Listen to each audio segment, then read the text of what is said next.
നമസ്കാരം മലയാളി വാർത്തയിലേക്ക് സ്വാഗതം. ഒരു 4 ദിവസം മുമ്പാണ് തിരുവനന്തപുരത്ത് ആറ്റുകാലിൽ യുവതിയെ ഭർത്തൃവീട്ടിൽ തൂങ്ങി മരിച്ച നിലയിൽ കണ്ടെത്തുന്നത്.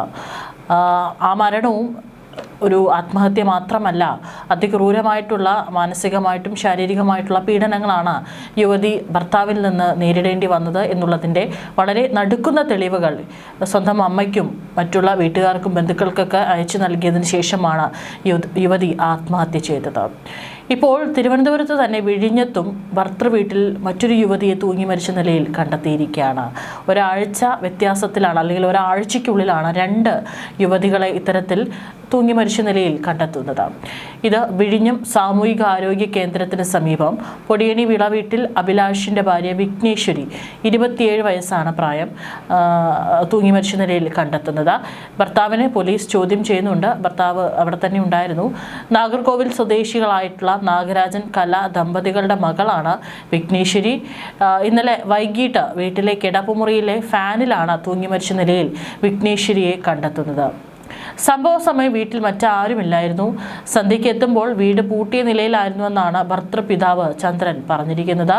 പിന്നീട് ഫോൺ എടുക്കാത്തതിനെ തുടർന്ന് അയൽവാസിയുടെ സഹായത്തോടെ വീടിൻ്റെ ജനൽ ഗ്ലാസ് തകർത്ത് നോക്കിയപ്പോഴാണ് മൃതദേഹം കണ്ടെത്തിയത്. ഉടൻ തന്നെ പോലീസിൽ വിവരം അറിയിച്ചു. 2 ദിവസം മുമ്പായിരുന്നു ഇരുവരുടെയും 2ാം വിവാഹ വാർഷികം നടന്നത്. മറ്റു പ്രശ്നങ്ങളൊന്നുമില്ലായിരുന്നെന്നാണ് ചന്ദ്രൻ പോലീസിനോട് പറയുന്നത്. എന്നാൽ വിഘ്നേശ്വരി ഭർത്തൃവീട്ടിൽ അധിക്ഷേപം നേരിട്ടിരുന്നുവെന്നും ആത്മഹത്യയ്ക്ക് കാരണം അറിയില്ലെന്നാണ് യുവതിയുടെ സഹോദരൻ പറയുന്നത്. മറ്റൊരു കാര്യം, ഇരുവരുടെയും വിവാഹം കഴിഞ്ഞിട്ട് 2 വർഷമായി. കുട്ടികളില്ലാത്തതിനാൽ ദുഃഖിതയായിരുന്നു യുവതിയെന്നാണ് വീട്ടുകാർ പറയുന്നത്. വിഘ്നേശ്വരിയുടെ ഫോൺ പോലീസ് കസ്റ്റഡിയിൽ എടുത്തിട്ടുണ്ട്.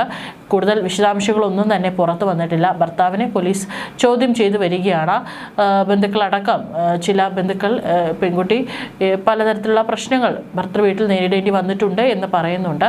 ഏതായാലും മൊബൈൽ ഫോൺ കസ്റ്റഡിയിൽ എടുത്തിട്ടുണ്ട്. ഏതെങ്കിലും തരത്തിലുള്ള തെളിവുകൾ ഫോണിൽ നിന്ന് ലഭിക്കുമോ എന്നറിയാനാണ്. ഇനി അത് വിശദമായിട്ടുള്ള പരിശോധനയ്ക്ക് വിധേയമാക്കും എന്നാണ് അറിയാൻ സാധിച്ചത്. ഒരാഴ്ചയ്ക്കിടെ തിരുവനന്തപുരത്ത് മാത്രം 2 യുവതികളാണ് ഇത്തരത്തിൽ ഭർത്തൃവീട്ടിൽ തൂങ്ങി മരിച്ച നിലയിൽ കണ്ടെത്തുന്നത്. ഞാൻ ആദ്യം പറഞ്ഞതുപോലെ ആറ്റുകാലിൽ ആരതി എന്ന് പറയുന്ന യുവതി ഇത്തരത്തിൽ ആത്മഹത്യ ചെയ്യുകയായിരുന്നു. അത് കൃത്യമായിട്ട് താൻ വീട്ടിൽ ഈ ഭർത്താവിൻ്റെ അടുത്ത് നിന്ന് നേരിടുന്ന ക്രൂരതകൾ എല്ലാം തന്നെ സ്വന്തം അമ്മയോട് വാട്സപ്പിലൂടെ പറഞ്ഞതിൻ്റെയൊക്കെ തന്നെ തെളിവുകൾ പോലീസിന് ലഭിച്ചിട്ടുണ്ട്. പല കാരണങ്ങൾ പറഞ്ഞ് ആദ്യം പറ്റിച്ചായിരുന്നു വിവാഹം കഴിച്ചത്. ബാങ്ക് മാനേജറാണ് എന്ന് പറഞ്ഞുകൊണ്ടാണ് വീട്ടുകാരെ തെറ്റിദ്ധരിപ്പിച്ചുകൊണ്ട് വിവാഹം കഴിച്ചത്. അതിനുശേഷമാണ് പിന്നീട് ആ സത്യം അറിയുന്നത്. ആദ്യം വിവാഹം ഉറപ്പിച്ചിട്ടുള്ള പെൺകുട്ടിയും എന്തോ ഒരു ദുരൂഹ സാഹചര്യത്തിൽ ഇത്തരത്തിൽ ആത്മഹത്യ ചെയ്യുന്ന സംഭവം ഉണ്ടായിട്ടുണ്ട്. അതൊക്കെ തന്നെ വിവാഹശേഷമാണ് ഈ ഒരു പെൺകുട്ടി അറിഞ്ഞിരുന്നത്. പിന്നീടും സ്ത്രീധന പീഡനവും നടന്നിട്ടുണ്ട്. അതിൻ്റെയൊക്കെ തന്നെ കൃത്യം തെളിവുകൾ പെൺകുട്ടി വീട്ടുകാർക്ക് അയച്ചു കൊടുത്തിട്ടുണ്ടെന്നു. ആ തെളിവുകളുടെയൊക്കെ അടിസ്ഥാനത്തിൽ പോലീസ് പ്രതിയെ കസ്റ്റഡിയിൽ വെച്ചിരിക്കുകയാണ്. വിശദമായിട്ടുള്ള ചോദ്യം ചെയ്യലുകളും കാര്യങ്ങളും നടന്നുകൊണ്ടിരിക്കുകയാണ്. അതിനിടയിലാണ് മറ്റൊരു പെൺകുട്ടി കൂടി ആത്മഹത്യ ചെയ്തു എന്നുള്ള ദാരുണമായിട്ടുള്ള വാർത്ത പുറത്തു വരുന്നത്.